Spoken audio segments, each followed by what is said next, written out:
لەسەر ڕاستپاردەی دەستەی باڵای کاری هاوبەشی ئیسلامیەکان لیژنەی هاوبەشی ڕاگەیاندنی هەر سێلانە ئیسلامیەکە لە شاری سلێمانی کۆبوونەوە. لەو کۆبوونەوەدا بە درێژی باز لە دۆخی ڕاگەیاندن بەگشتی و ڕاگەیاندنی ئیسلامی بەتایبەتی کرا. هەر سێلایەن لەسەر ئەوەش کۆک بوون کە کەناڵە میدیایە فەرمیەکانیان بخەنە خزمەت پرۆژەی کاری هاوبەش و لە بڵاوکردنەوەی هەر بابەت و هەواڵێک دوور بکەونەوە کە بە زیان بۆ پرۆژەی کاری هاوبەشی ئیسلامیەکان بشکێتەوە.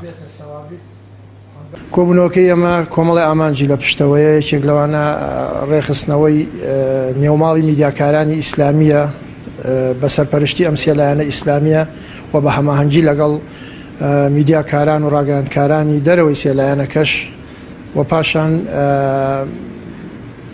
گەڵاڵەکردنی پرۆژەیەک بۆ میدیایەکی هاوبەش بە تایبەتی لە ڕێگەی سۆشیال میدیاوە دروستکردنی سایت و پەیجی فەرمی.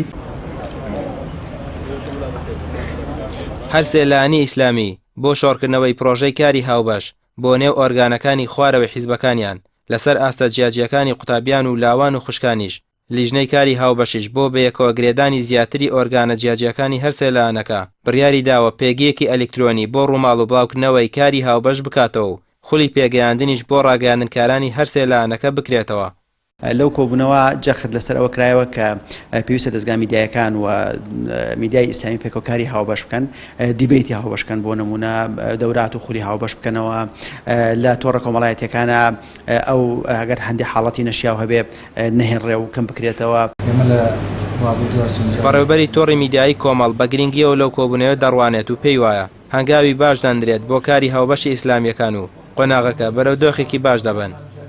کاروباری ئیسلامیەکان تەنها کافی نییە و بەز نییە لە بوارە سیاسیەکە وتوێژ بکەن و قسە بکەن، بەڵکو دەبێت ئەمە شۆڕ بێتەوە بۆ بەشەکانی خوارەوە.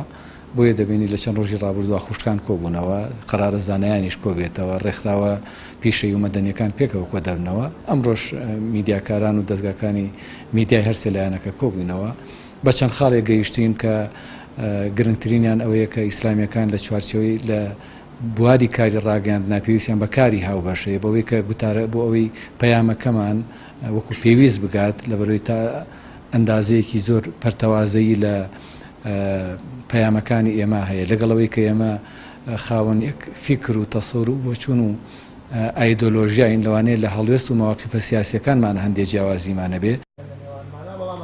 ڕاگەیاندنکارانی ئیسلامیەکان لە ئێستادا بڕیاریان داوە هەماهەنگی و هاوکاری زیاتری یەکتر بکەن بەتایبەت لە ڕووی ئەزموونی کار و تەکنیک و هونەری و توانە مرۆییەکان. ئەوەی لەم کۆبوونەیەشدا پێداگری لەسەر کرا کەناڵە میدیایە فەرمیەکانیان بخەنە خزمەت پرۆژەی کاری هاوبەش و لە بڵاوکردنەوەی هەر بابەت و هەواڵێک خۆیان بپارێزن کە گرفت بۆ پرۆژە هاوبەشەکەیان دروست دەکات. ڕامێر عوسمان، کەناڵی ئاسمانی پێام، سلێمانی.